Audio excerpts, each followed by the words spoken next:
All right, for those of you hopping on, thank you so much for hopping on. We are just getting started with our day. Obviously, a slow morning coming back from Christmas, but nonetheless, it looks like the market is trading at record highs this morning. In fact, SPY just reached record highs at 691.35, closing above, or actually touching above the previous record high that was set a few weeks ago at 691.24. So all looks good this morning.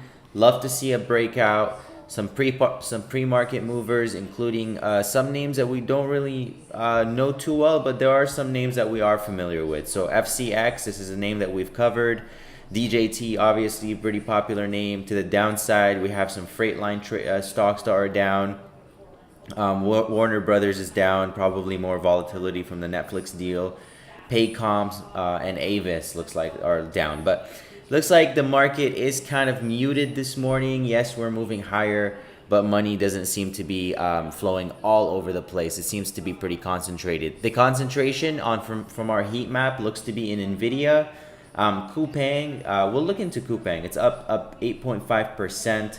Palantir, Oracle, while the rest of the market seems to be down. Li Auto, XPEV, Tesla. It looks like there's some kind of movement in Chinese stocks as well. So let's look up CPNG. Up 8.5% this morning. Let's figure out why. We're going to look at our trusted news gadget here on Thinkorswim. So we're going to go to CPNG. And it looks like trading steadily higher. Optimism about the U.S. economy.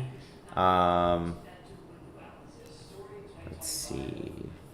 Trading held steady. I don't see anything for CPNG. Oh, here we go. Company clears air on massive data leak probe. Okay, so South Korean giant. So this is a South Korean company. Rose 6%. The company said its investigation into former employees suspected of leaking customer data was conducted in coordination with the government authority. So it looks like they're getting a relief bounce. There must have been this data probe against them, and it looks like it's gotten cleared. Let's see if CPNG is a company worth buying, and if there's any other indicators of it being such. Looks like the stock has been down pretty significantly since reporting earnings. And they've not gained much at all in the past 12 months. They're right back to about where they started the year. So, CPNG. Yeah, it looks like pre-market after a data leak affecting 3,000 customers. More financials. Pretty solid growth so far. Let's see what they do. They retail, restaurant, delivery of video streaming, fintech services to customers around the world under brands that include Coupang, Coupang Eats, Coupang Play, and Farfetch. We know Farfetch. It operates through the product commerce and development offer segments. The product commerce segment consists of company's core retail and marketplace offerings. So it looks like it's like an online company. Let's visit their website to see if we see anything else that's interesting here. It's the future of global commerce. Fortune 500 company. So they do restaurant delivery. That's cool. Okay. Entertainment, unique online, offline entertainment, including exclusive access to events. New standard of excellence, selling and delivering fresh groceries. Looks like they kind of have their hand in a lot of e-commerce, and that makes sense. Pretty big name in South Korea, obviously big enough to generate billions of dollars. The company generated $9.3 billion last quarter, which I believe is near the records for them. In fact, last year they hit a record 30 billion. The previous year was also a record year. Net income is pretty thin. I will say that compared to what they're making on the total revenue, their net income is pretty thin. And that's going to leave them at a high price to earnings ratio of 106.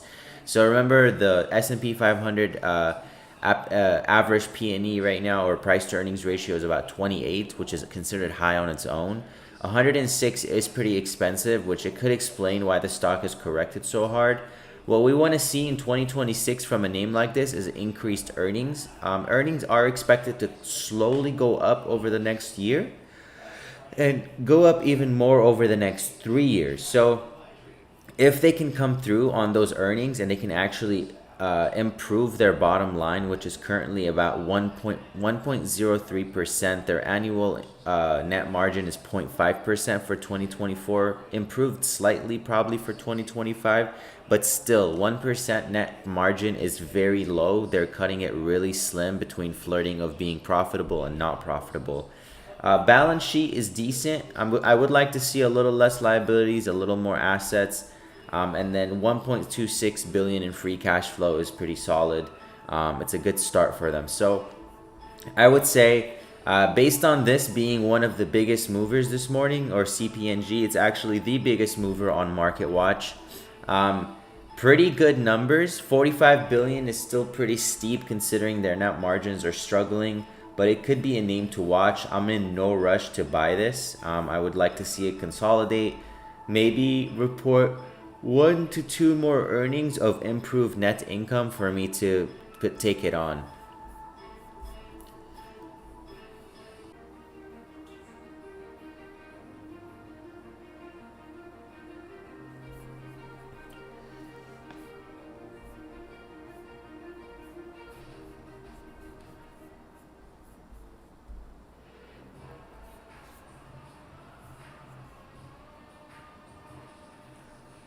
All right. Those of you hopping on, thank you so much for hopping on. We'll be covering NVIDIA in the next 15 minutes. Just kind of going over some big movers this morning, going over the market. Let's see how SPY is doing. Yep, looks like we're trading at record highs. It's a non-stop rally since 2 days ago.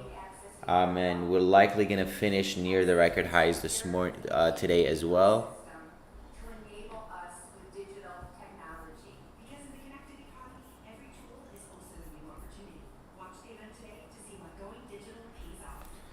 Let's look back at IDEA.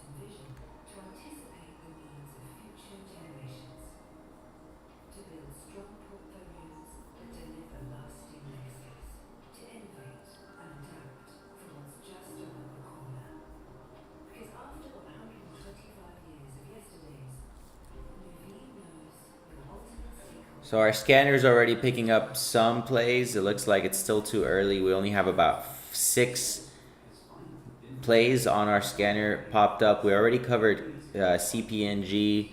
I'm not familiar with any of these names. These look like a lot of penny stocks. Let's see. We'll give it some more time today. Like I said earlier, I expect today to be a little bit slower, just because we're coming back from that holiday.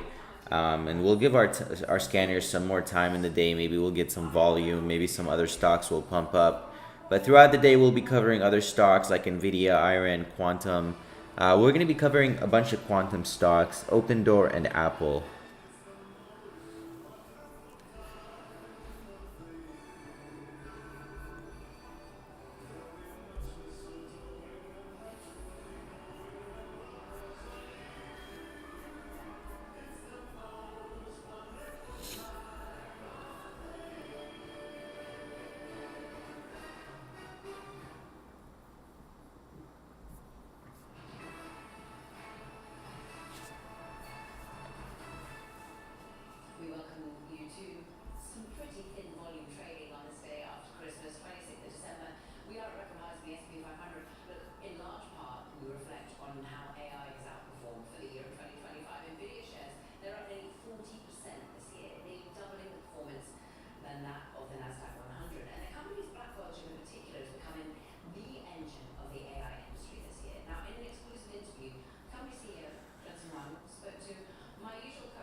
Costco got an upgrade, it looks like. And NVIDIA GPUs in the cloud are sold out. We got plenty of Blackwells to study. We have lots of Blackwells coming. We're making a lot of Blackwells, and we have a bunch of Vera Rubins coming. And so business is very, very strong, but we've planned our supply chain incredibly well. We have the largest supply chain in the world, but we've got a bunch of Blackwells to sell. Just not permitted to sell training. And then in the current period going forward, NVIDIA seems committed to working with both the United States and China to sell what Colette called more competitive compute. Where do we stand with that? And could you just clarify what Colette was talking about in the current state of play? Zero. All of our forecasts, the guidance that we showed, zero. We should start. That's the most important thing that she said. She also said that effectively China's. All right, so 10 minutes to our Nvidia coverage, but for now, let's go over MU. MU reached a record high this morning, guys. So MU at record highs. Looks like it's still making higher highs, higher lows. It's trading just above this critical mark.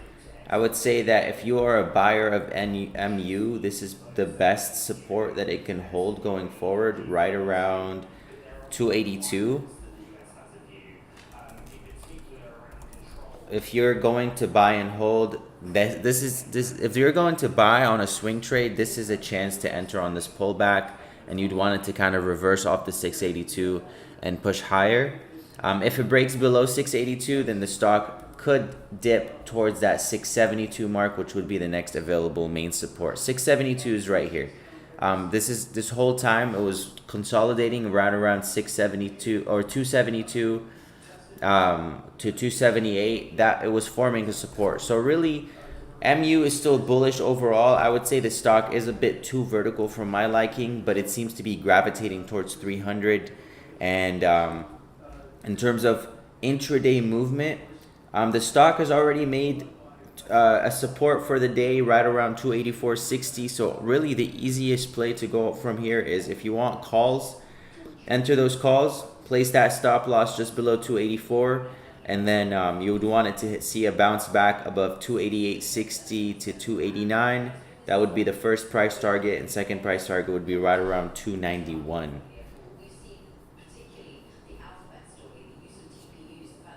General trend on MU remains bullish, and it will remain bullish as long as MU closes above yesterday's lows, or it was Wednesday's lows. So Wednesday, the stock's lows were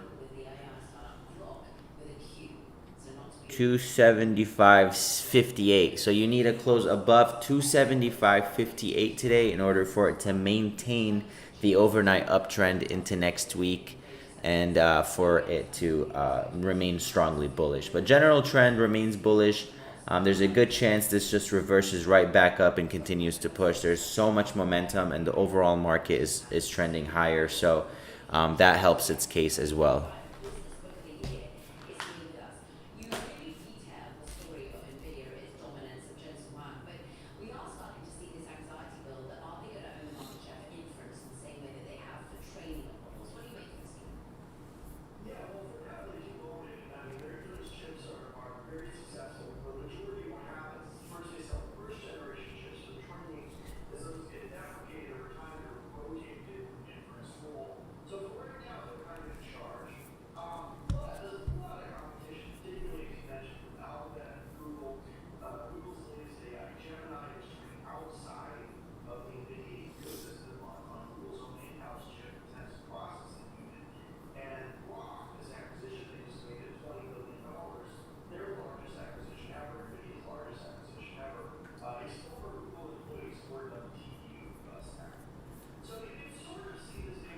Looks like precious metals are, of course, rocketing again today. Got silver at record highs. Unbelievable rally. Gold also at record highs. We actually entered a put position on gold last 2 days ago, and it's a very long dated put position. So we're betting against for a long-term correction here. It's not dated for another 12 months. Yes, we're at record highs, but I do think that precious metals are going to see a reversal correction soon, and we're kind of taking a position on that. All other metals, including miners, are also pushing. You got FCX, one of the biggest movers, and into a new 52-week high today. You got, like I said, gold, and then you have XME, which is the metals and mining ETF, also trading near its record highs. You can see that it's been crawling up. So it looks like that's where a lot of the money in the movement is going today. Of course, apart from Nvidia, which is rocketing. We are holding Nvidia shares, and it's been serving us really well over the last 5 days. Happy to see it continue to do so, hopefully into 2026. Remember, Nvidia's dominating the AI game, the data center game. The Blackwell chips are the heart and the heartbeat of AI. So, and they will continue being so in 2026. So, what do you think about hyperscale like Cypher and NBIS? Let's see what Cypher is doing right now. Cypher mining. Let me see. Let's see what this company does. I'm familiar with it. I've written some things up on it, but we go through so many companies. Data processing service company. It's a Bitcoin mining ecosystem company. So this is a crypto related name. Yeah, that's what I thought. Crypto related name. They could possibly pivot, just like a lot of these crypto mining names are doing right now. They could pivot into potentially powering data centers for hyperscalers. That's what companies like Hut 8 started doing. Oh, okay, so they are moving to AI. It looks like they are moving to AI. AI infrastructure. Okay, I see it. Okay, so they are following the trend of moving to AI as everybody else is doing. It looks like the stock is holding that uptrend briefly, but it is struggling a little bit. And that's likely just because the overall AI trade has been struggling over the last few months. Other stocks like Iron has also struggled in the last few months. And then you also have companies like FLNC.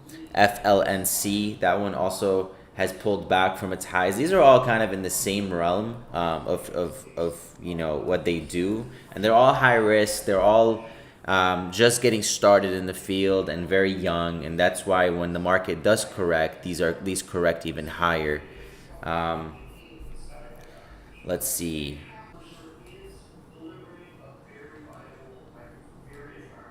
So Cypher, let's jump into the fundamentals a little bit before we get into the technicals a little bit more. $6 billion company, no price to earnings ratio, so that already tells me that they're not profitable. Company's growing revenue well. I mean, 197% revenue growth in last quarter, but they're only making $70 million a year. So it's definitely not a multi-billion-dollar company that is like buy and hold no matter what. It's more of a right now, this is more of a play that's going to move based on overall catalysts in the AI world and maybe some company-specific catalysts. But for this to be a good investment, that's a reach. I would say it's more of a good trade, given the fact that there's so much hype around AI data center plays right now. Balance sheet is nearly 1-to-1. Free cash flow, negative $500 million. Not a healthy business by any means. So I would say it's not a buy and forget type name. And, they only have 43 employees. Ask yourself, how much money do you want to give to a company that only has 43 million employees, zero free cash flow, actually negative free cash flow, and they're barely generating any money? I'm not saying it's a bad trade. I'm just saying that right now it doesn't appeal to me as an investor, but it may appeal to me as a trader, given the fact that it's been riding this line for quite some time, and you can easily average into the stock. So instead of buying your normal $2,000, $3,000 position, slowly buy into the stock, and if it continues to hold this line and starts to reverse back up, you can average higher and you can start moving your stop loss up and up as the stock continues to recover. But if it breaks below this line and it moves below 13, which would be the next big support for it, then I would say that this stock may begin correcting towards those single digits over the coming months. So I would be careful with a name like this. If you're planning to buy and hold something through 2026, there's definitely better buys out there. This is more one that you wanna focus on, kind of like trading based on catalysts. And yes, I see that it has the Google agreement. That's great, but the problem with a lot of these companies is they are signing these big agreements. Some of them are signing multi-billion-dollar agreements, like Iron, for example. But the problem is that is so concentrated. They can't, if they have $10 billion on their backlog for the next 5 years, it can't be all from one customer. They have to get multiple customers. They have to get multiple contracts, long contracts. So that news may move it in the short term, but for it to sustain it in the long term is going to be, it depends on how much more they could land. Number two, is that the beauty of these young companies is how well they do is going to determine if they land more contracts. So this is something you want to keep an eye on as an investor, is watch how well they do. Like, for example, CoreWeave has been having trouble in the last few months getting their data centers built out. There has been trouble in their data centers. So yes, they are promising all this computing power to hyperscalers, but they're not able to supply them with efficient power, or they're not able to get their projects going, and that is a bottleneck. And if a company solves that, then it's likely going to attract more clients. There's a lot at play. These are all super young plays, which is why they're so volatile and they're so subject to moving 20, 30, 40% within just a matter of a few weeks at a time. I hope that helps, Jorge or George, whatever you go by. Let's go ahead and move on. It is time for us to go over our NVIDIA analysis today. So we're going to pull up NVIDIA's chart, and we're going to notice that NVIDIA, just like we left it last week, the stock is trading within a healthy range above this trend line that's been holding it back for weeks now, and it's closer to that 195, 196 resistance. It looks like it broke above yesterday's or Wednesday's highs and Tuesday's highs, and is on track to head higher. We already went over the company's fundamentals. Obviously, NVIDIA does not need an introduction. Let's go ahead and zoom in a little bit on NVIDIA and talk about what's happening on the intraday charts. Looks like the stock had a very strong start. It broke above its pre-market highs of around 190.50, making that the primary support for the day. If you are looking at NVIDIA, you want it to hold that level in order for it to have the highest probability of turning back around and moving back towards high of day. The high of day is 192.30, and above that resistance is going to be around 195 to 196. So our price target on NVIDIA, if it breaks above 192.30, is going to be 195 to 196, and that's going to be either today or next week. Support for NVIDIA is going to be 190.50. So let's go ahead and update our chart a little bit. We're going to zoom into the hourly chart on this just so we have more space to work with. And we're going to place a resistance at 192.30.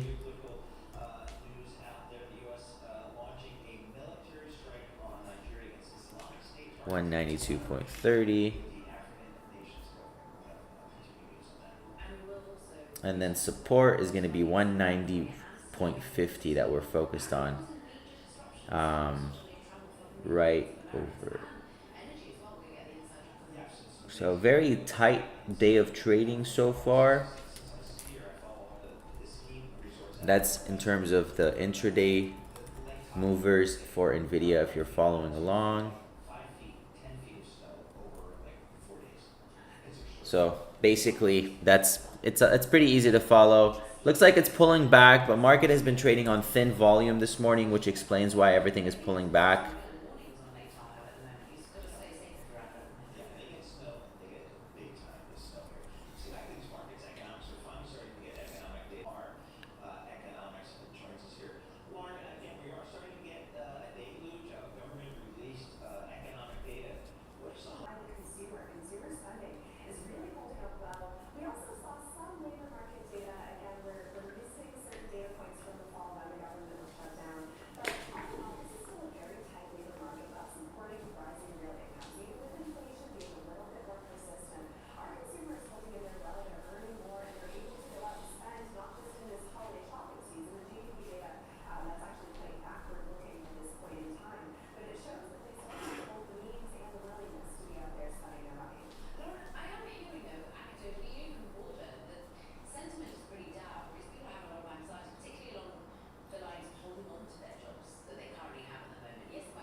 All right, so it looks like we've gotten a pullback on the market.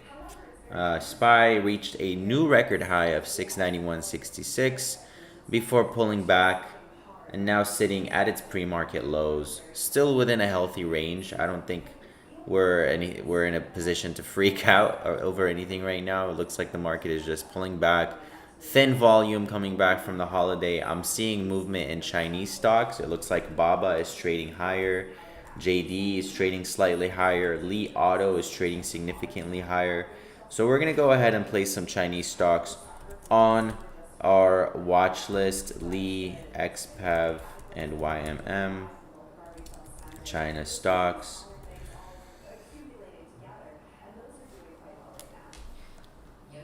So the interesting thing about China stocks is what you'll notice, and we actually got into a Baba position not too long ago, an Alibaba position, is that Chinese stocks are trading a lot cheaper than their American counterparties. You could see that Alibaba, for example, is trading at a price to earnings ratio of 20. It's very rare to find an American company right now or a US based company trading at a price to earnings ratio anywhere below 30. And that's just because there's multiple reasons for that. One, Chinese stocks are subject to more risk because of obviously US tensions with China and then regulations that we don't foresee in the US that just come from China. And then obviously just the lack of trust for international stocks that American investors have. So they're willing to pay a lower multiple for a company like this. But also, what has been weighing it down is the higher interest rate environment. With higher interest rates, risk appetite is muted or toned down. And so you see that foreign companies or foreign registered stocks usually trade at lower multiples during this time. But we do know that globalization is actually something we're not going to be able to stop. I think the latest tariff negotiations just only reinforced how much of the world how much we depend on each other in the world. And our conversation with China hasn't been too bad. Yes, there has been some retaliation there and there, but nonetheless, we're still doing business with them, and it's unlikely that we're going to take these companies off the American market.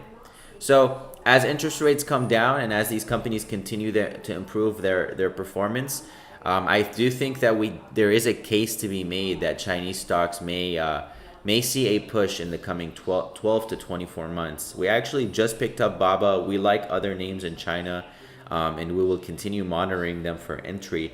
But Baba is one of the favorites. Obviously, they're building their own AI models, and now that China may have access to NVIDIA's best chips, that's only going to help these companies accelerate that growth.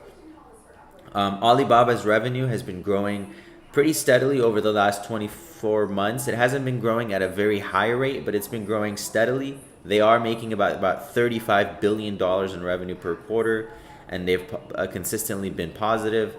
Balance sheet is outstanding with $265 billion in assets and only 108 in liabilities, leaving them with 156 billion in positive equity, which is pretty impressive for a company valued at 358 billion as a whole.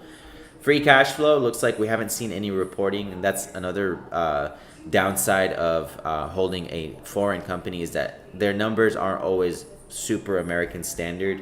20 price to earnings ratio and price to sales ratio at 2.6 remains to be one of the most attractive plays out of China. In terms of the chart, here's what we're looking at. We're going to go ahead and we're going to get to normal trading hours, and we're going to switch this to a daily chart. You can obviously see the stock has been through a lot over the last 5 years. At some point, it was trading around $317, and now it's gotten back. It looks to be wedging down right now, but it looks to still be holding above this resistance. So you guys could see that during 2025 all the way up until September, the stock was being held down or held back at this level. So it was consolidating from a low of 95, and it traded all the way to a high of 147 at some point, which is its previous consolidation point. And what we know about the rules of technical analysis is if a stock breaks out,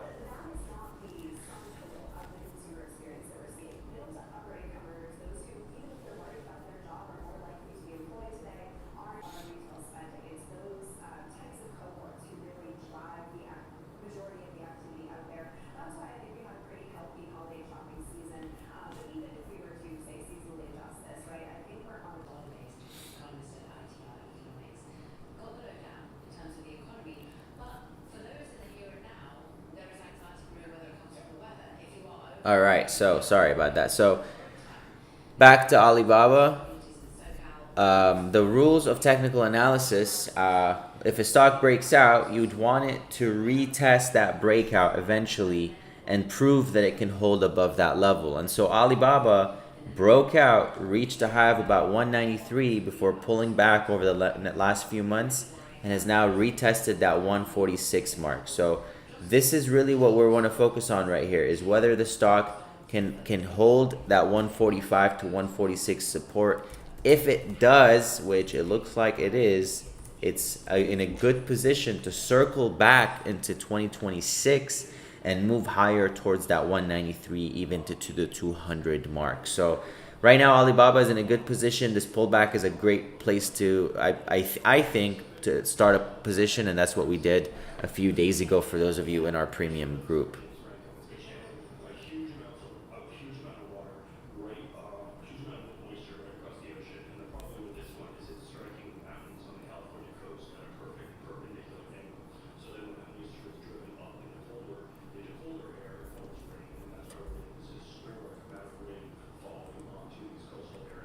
My son, number three offspring, lives in, works in Los Angeles.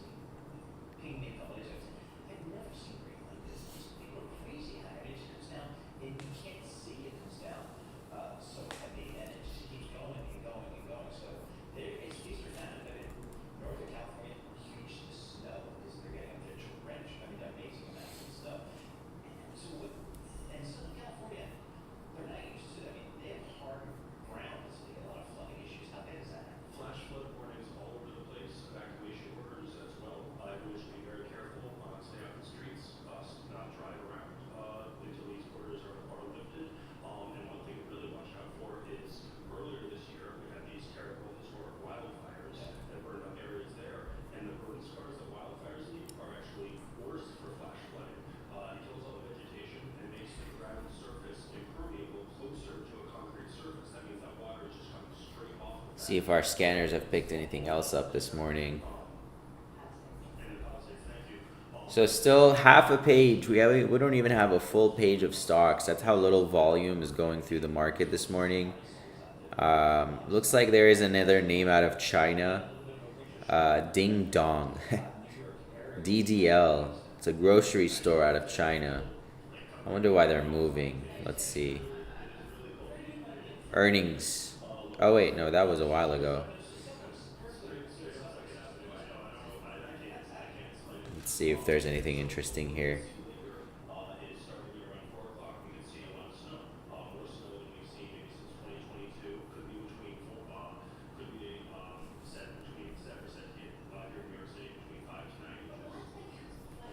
Yeah, nothing new, it looks like.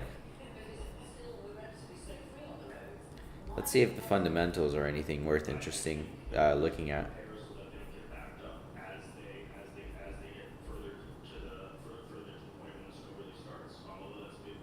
Not bad.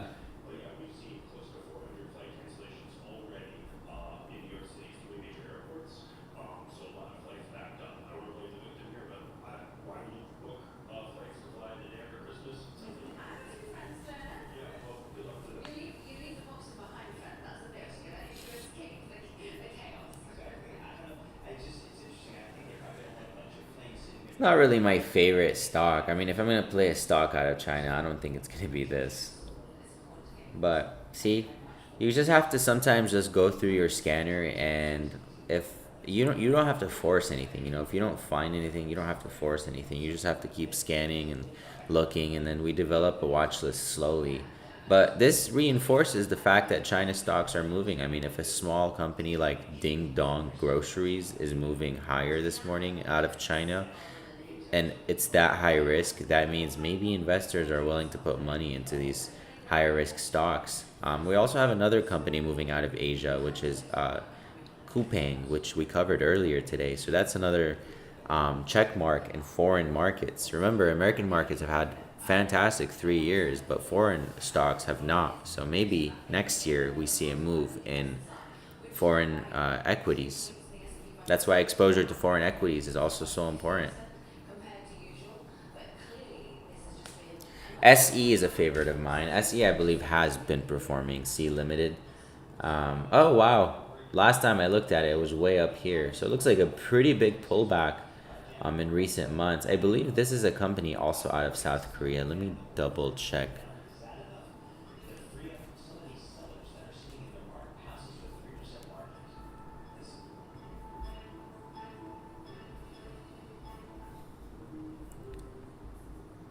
Oh, Singapore.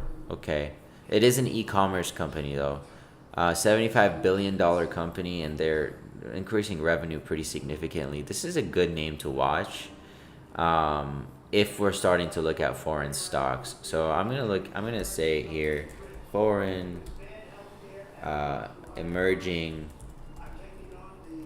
markets. That way we can kind of look at these companies. Let's look at other areas of the world. We look at Asia, Southeast Asia. JMIA, this is a company out of Africa. Let's look at how a company out of South America might be doing right now. Meli's pulled back. Mercado Libre is kind of the Amazon of South America or Latin America.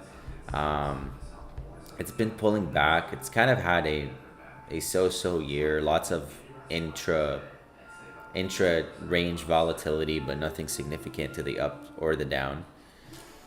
Um, let's see, new holdings performing pretty well.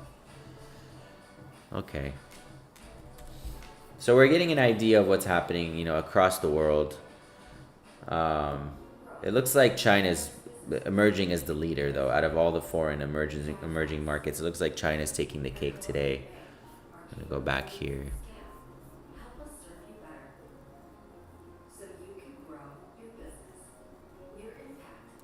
Yeah, I do agree. New bank is a good choice. We've actually been eyeing it for a while. I know that they're trying to expand into Europe too, and now you're telling me the U.S.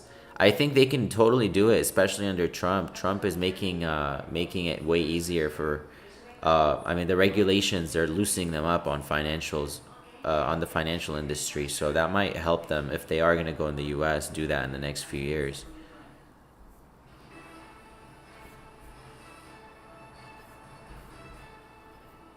Welcome back. This is Bloomberg Markets. Caroline Michael Sweeney here live in New York City. A chilly one for you today. We're going to delve in. We're going across asset for you because the stock's not doing very much of anything today. We're trading basically flat to a tiny bit lower, but we're near record highs. It has been a juicy year for your stock market returns. What though of the housing market? Is anyone going to be tempted to actually move? Those baby boomers that stand in their homes with their nice little mortgage rates of 3%. Will next year spend a little bit of an opening in that market? We can talk about it with Gina Kerr, Managing Director, Head of Agency and MBS Research at Bank of America. Welcome to this holiday programming, Gina. And Thank you. are we going to see mortgage rates drop enough next year to tempt a little bit of selling? It's a great question, and we do think mortgage rates are really the key for both delivery of affordability. I don't want to be to disappoint. Our view is that mortgage rates are kind of sticking here around 625. It's largely driven by the treasury rate outlook, demand for the assets, and Talk about some nice returns here. People want to talk to you guys at cocktail parties these days. What's the outlook for 2026 here? Can you meet that bar again?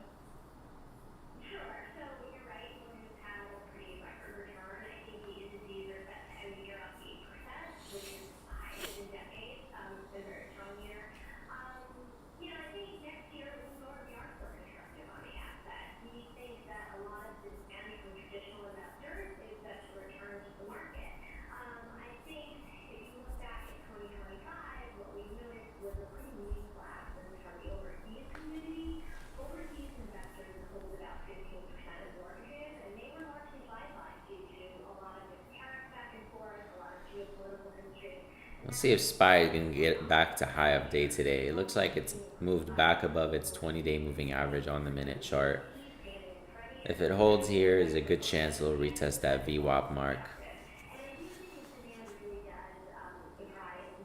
Would love to see the market continue this rally. A strong close into today, gap up Monday maybe, would be awesome. Most of these things in 2026? Great question. It is very, our view at Bank of America is it is a very, very complicated issue.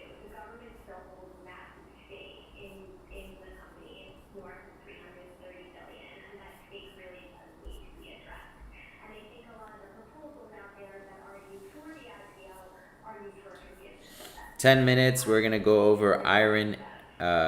This is a very popular stock right now.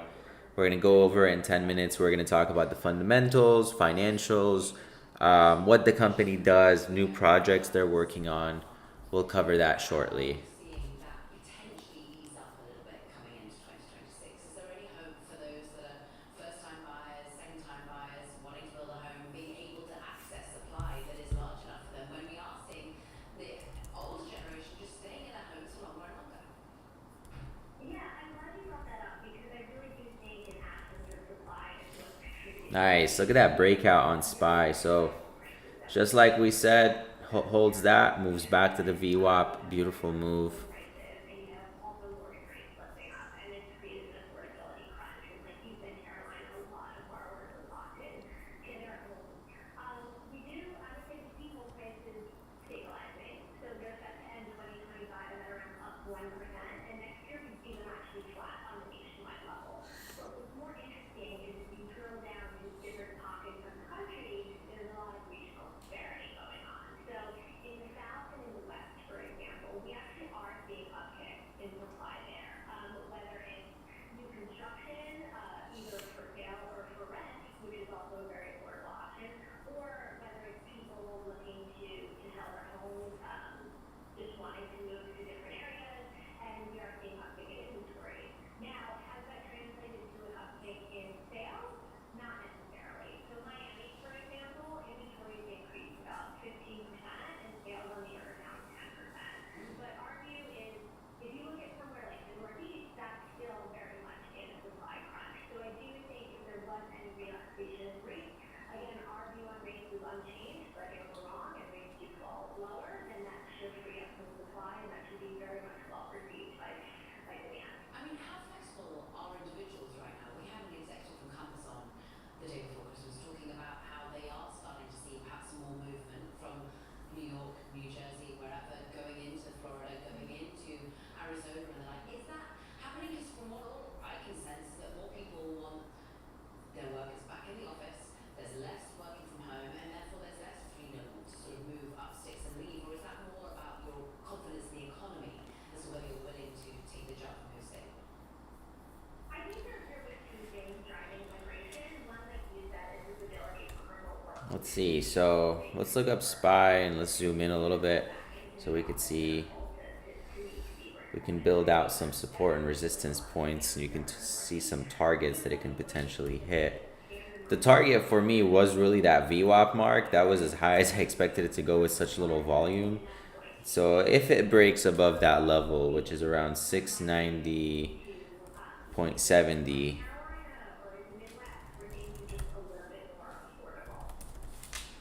then the next resistance is going to be right around 691.10, which would be the next price target. And then above that, it would be high of day at 691.66. New homes that we're building, and then you layer that on with just the massive home price appreciation that we've had since the pandemic. So, yes, we are short, I think it's like 10 million units. It's a substantial number, and that's where we are. I know, it's a crazy market out there, but the housing affordability is really an issue, particularly for the young people here.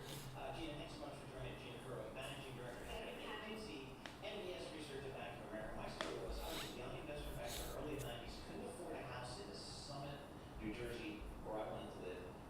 We moved. We bought a house in Richmond, Virginia, which cost was like 40% less. Then got a job down there. Wow, you took that? Yeah, exactly. I mean, I don't know. We were just so frustrated. We couldn't find anything up here.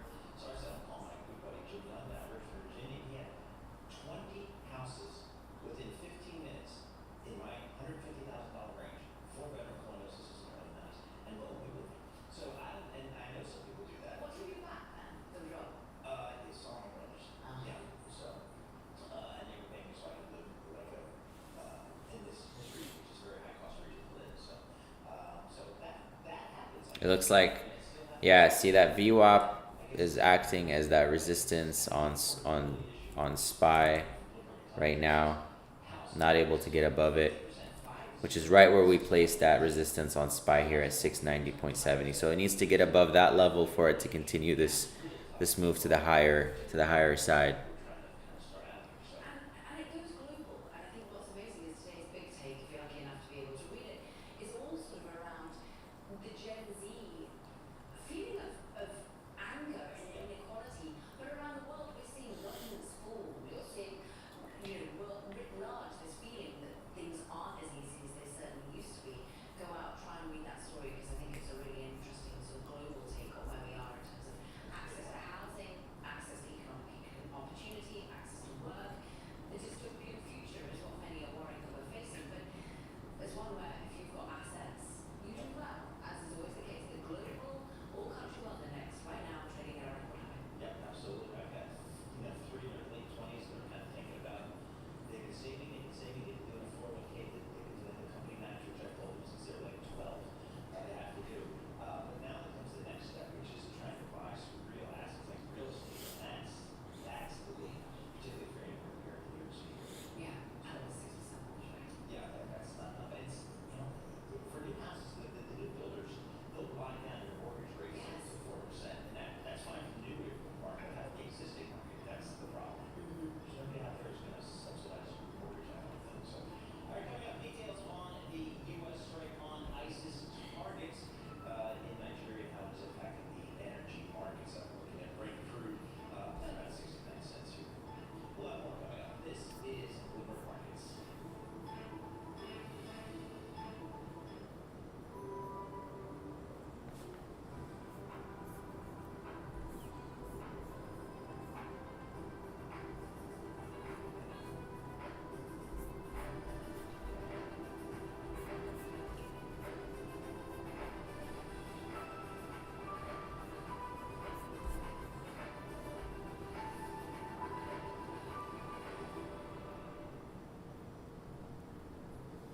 Next on the red carpet, we have Gina Acosta, looking simply stunning with this season's hottest accessory.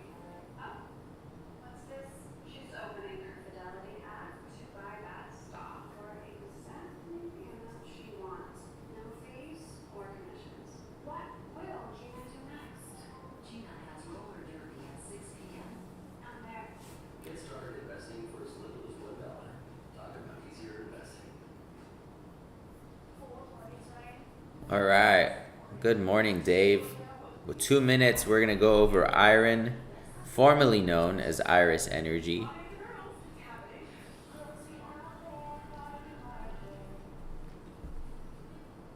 From our lush reds to our balanced wines, for our heart, every bottle drops so you can share your love with everyone.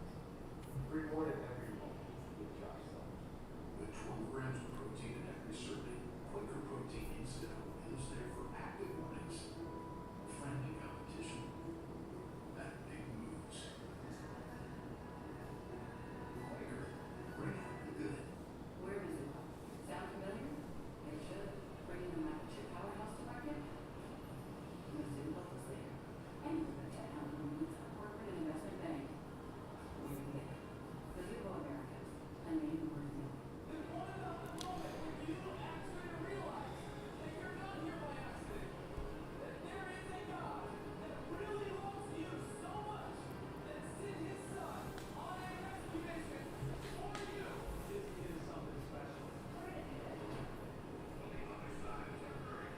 All right, you guys.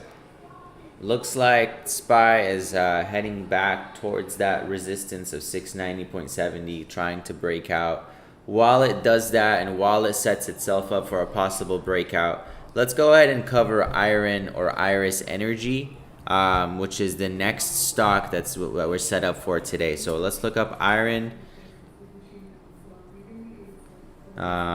And we're going to start with the fundamentals and then we're going to move to the technicals. Obviously, this is a stock that's seen a really big downturn in recent weeks, in recent months. And we're going to circle back to the technicals and we're going to talk about potential entry shortly. But first, we want to confirm that the fundamentals are strong enough to support an entry. And if we do enter, How much should we risk? Is this going to be a stock that's risky based on fundamentals? Is this a stock that has super strong fundamentals? Is it undervalued? Is it one that we need to go big on, small on? This will help us determine that. So IREN, or Iris Energy, formerly known as Iris Energy, was a stock that was focused on crypto mining at some point, but then they switched because they started using all that power and all those warehouses to power AI data centers. So that is a very common theme. I believe we just covered a stock that did that earlier today. IREN is another one of those companies. The stock has gone on a phenomenal rally since earlier this year. I believe the first time that we covered IREN was in November of 2024, and then back in May of 2025. So in May of 2025, we covered Iris Energy at $8 per share. The stock ran and is currently trading at $40. At one point, it was trading above $75. So the stock was a 1,000% returner for us. For those of you who pay attention to our weekly watch list. And as far as the company's fundamentals go, they have only improved since we've covered it in May. So when we covered it in May, we talked about their fundamental growth, their revenue growth of 148%.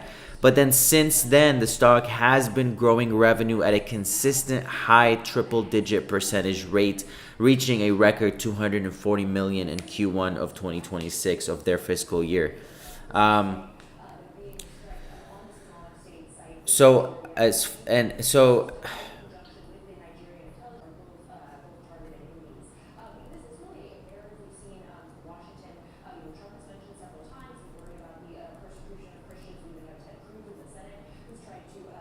Okay, so we are back on now, I believe. Can you guys hear me all right? Can you guys see me all right? We know that there's been this move made. Is it sort of going to be a preemptive strike to iron out any? Okay, perfect. You can hear me, and I believe now you could see me too. Sorry about that. So back to IREN. We've just covered the fact that the stock's revenue reached records, 355% growth already in Q1.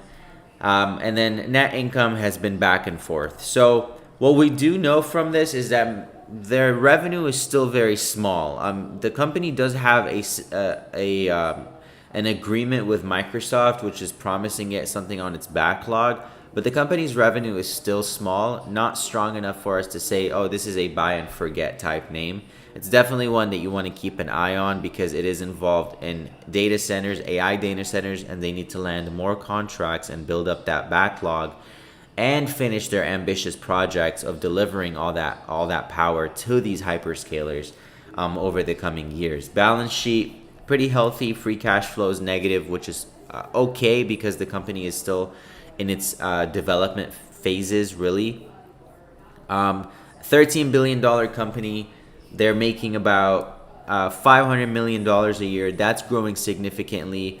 Earnings in terms of profitability, nowhere in sight is it going to be consistently profitable. So I would say that that's going to be a pretty big red flag for any investor. It's not terrible that they're not profitable yet because they're so young and investors are willing to overlook these years as the company develops itself. But we have to assume a few things have to remain true for the company to remain relevant. One, AI data center power is still a super big bottleneck competitors haven't taken from them. Because remember, IREN is battling against big names that are already established in energy. Number two, they have a lot of competition that's coming up. And so if another competitor is building power plants faster and is able to supply these data centers with power at a more efficient rate, then IREN is going to be in trouble. So by no means is this a safe buy and hold stock yet, but it is a very strong competitor in this space.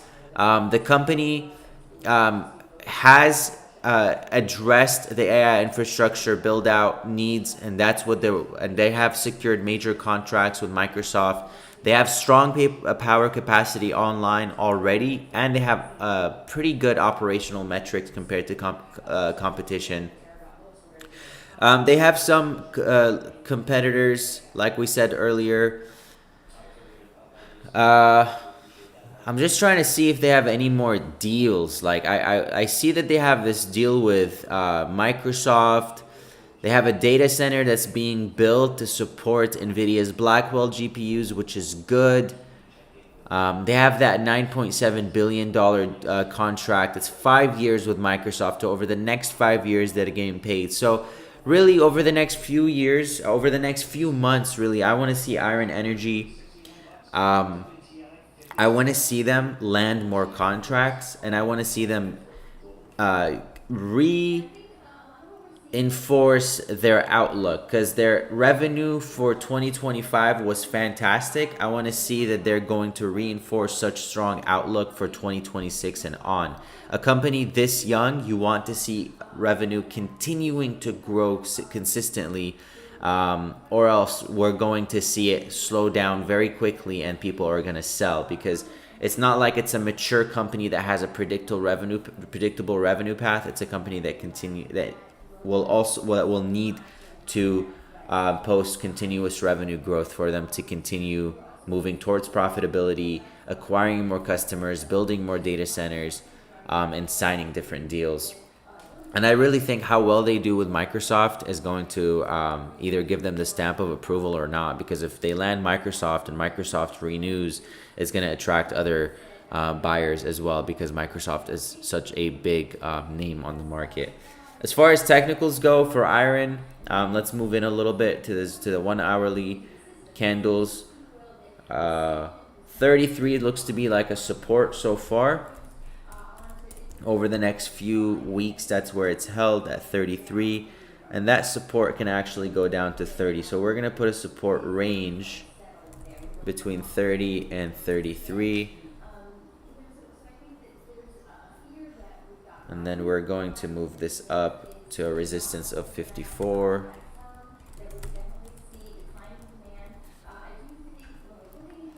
And then resistance again right around 68 to 69 here. And notice there's a big space between each resistance here, and that's because Iron is a high beta stock, and when it moves very big based on catalysts. So I wouldn't be surprised to see it move above 54 and into 69 very quickly if and when it breaks above 54. Very short-term resistance looks right around 44. So I would say it needs to get above that to get to 54. We'll be monitoring it for a breakout.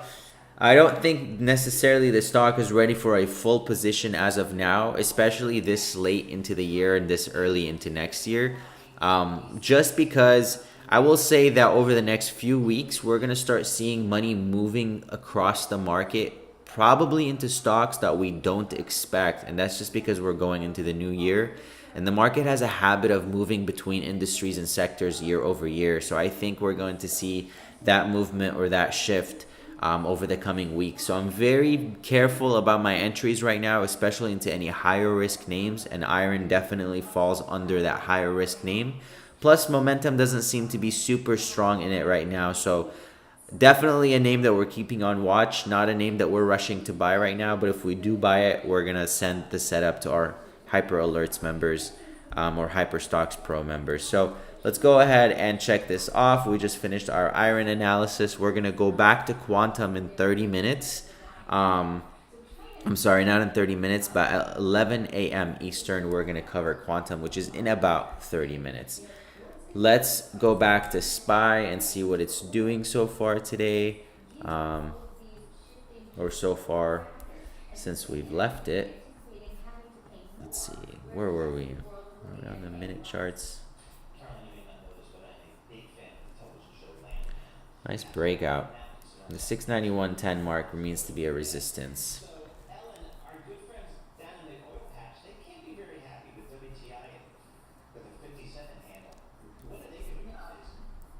What are they doing? So it's really interesting because if you want to know, or if you want to get an idea about what's going on in the oil patch, yes, you could watch Landman, or you can hop on over to the Dallas Fed, the big Dallas Federal Reserve, where we do a quarterly survey of oil producers and also oil services companies, and they will give you a little glimpse into my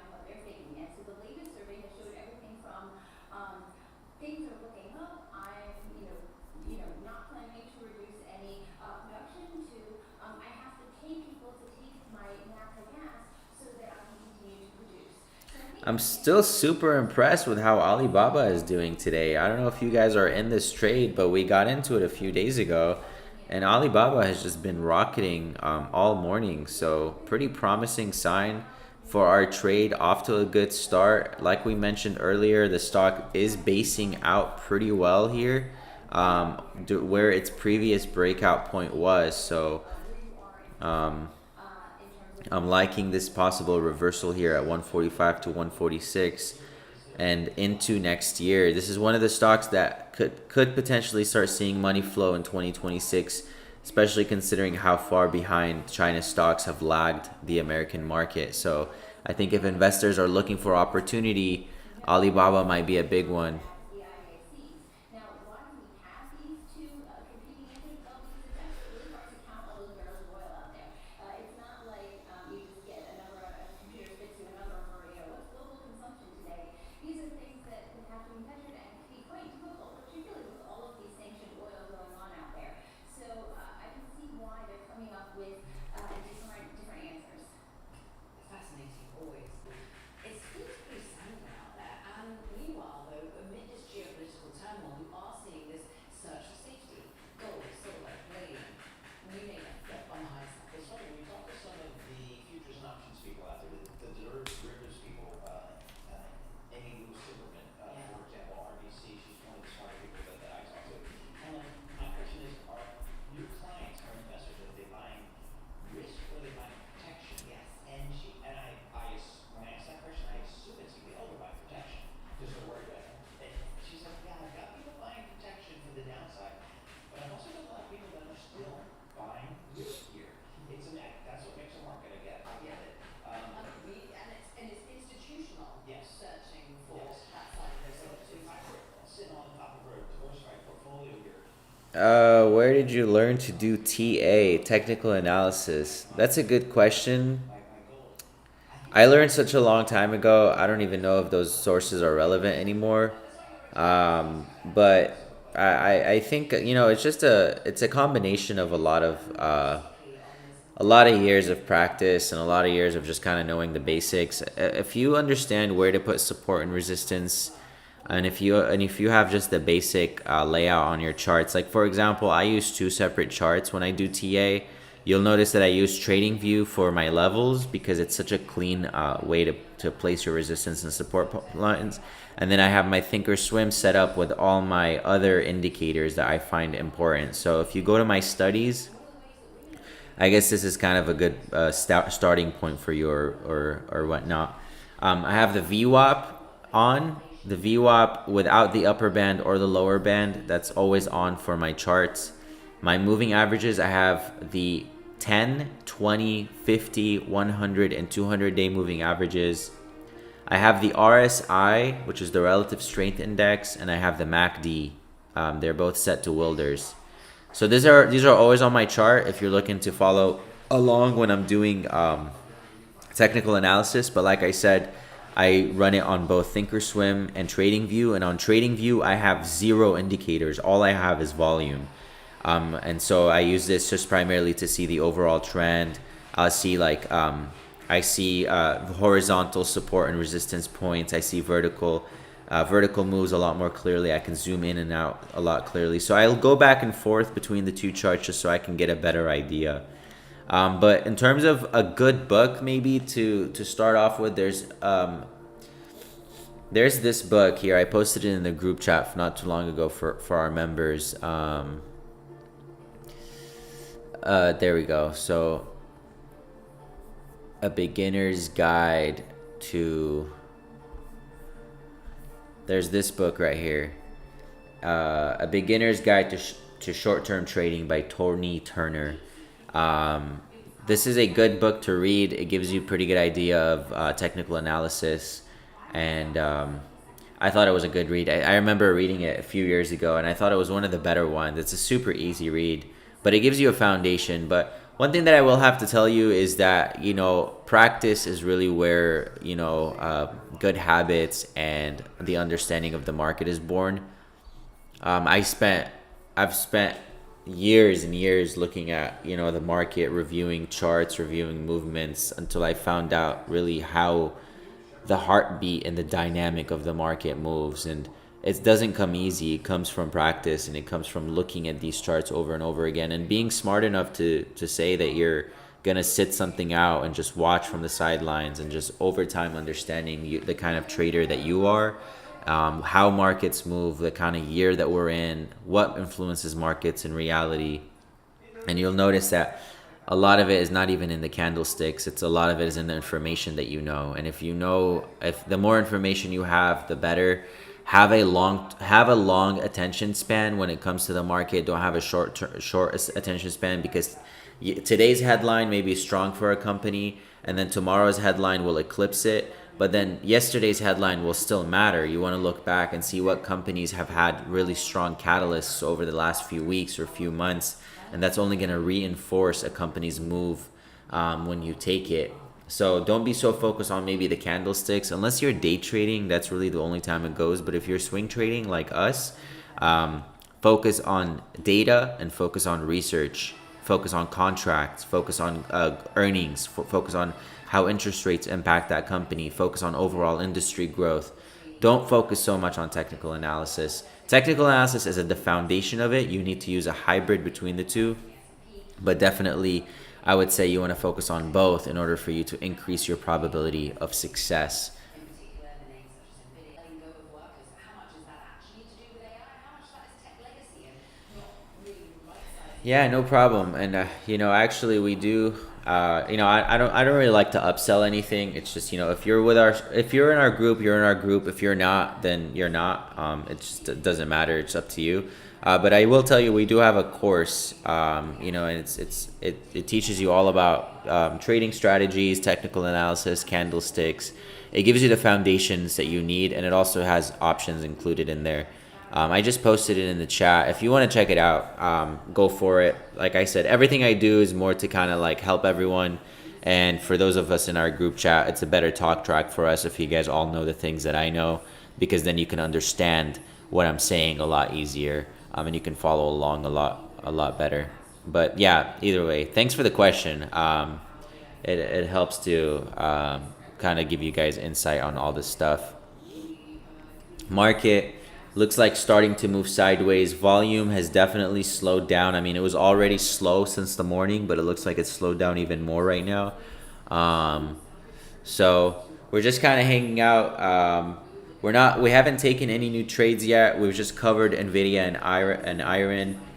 China stocks are pushing. We're already holding a Chinese company. Looks like precious metals are taking the stage today. While higher risk assets, for example, like HUT 8 is moving lower, so crypto is likely pulling back. But yeah, markets are mixed. Let's see what the heat map looks like so far. Yep. Looks like markets are definitely mixed. NVIDIA is the strongest leader. We're already in NVIDIA. Coupang, we've already covered a few times today. XPEV, already on our watch list, along with other Chinese stocks. And then TSM, ASML. So it looks like some movement in the semiconductors. Let's see how TSM is doing. I'm curious to see what TSM is up to. For those of you who don't know, TSM is probably the most important company in all of the AI boom. The reason why is because they do all the manufacturing for NVIDIA and AMD and a lot of for Apple and for Intel. They're a giant, and so they are moving higher today alongside other semiconductor names like Broadcom, Oracle. NVIDIA is definitely leading the way though. We're already in NVIDIA, so it's good news for us. We love the rally.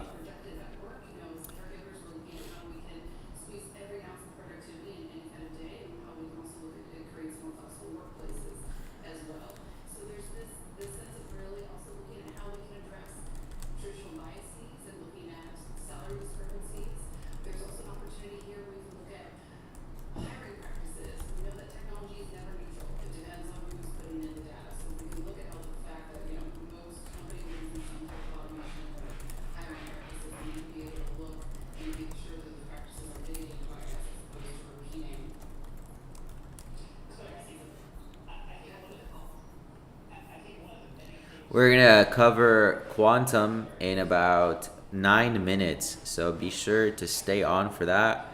We're gonna briefly go over all of these companies fundamentally. We're gonna go over technicals one by one, and we'll talk about why we're not so focused on fundamentals when we cover them. Do need that flexibility. They can get it these days.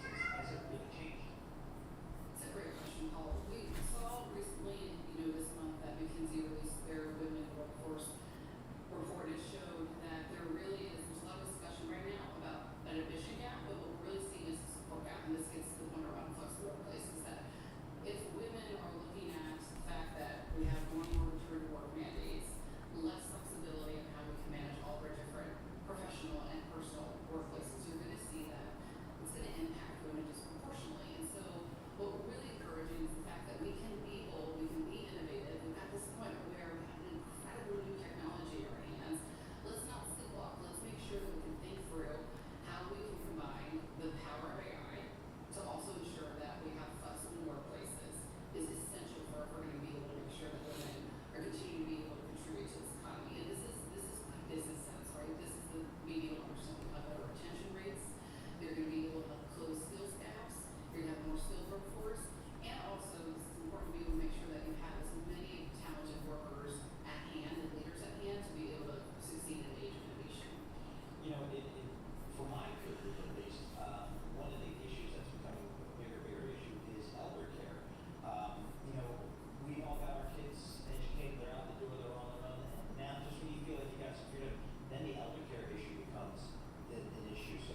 So it looks like markets slowed down. In 3 minutes, we're gonna jump into our quantum stocks: QUBT, QBTS, RGTI, and Ionic. Sorry, I misspelled that. Markets moving sideways. Not a lot going on. We have gold moving higher. So together, we can protect your business in ways others can't. FM. Nuveen invests with a foresight and vision to innovate and adapt for what's just around the corner. Nuveen, invest where the future is watching.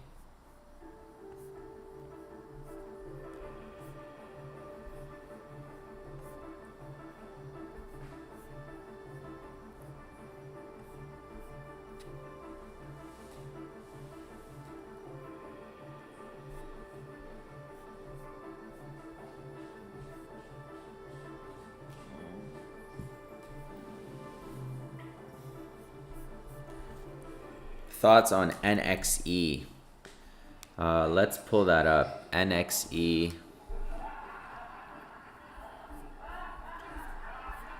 Let's zoom out a little bit here.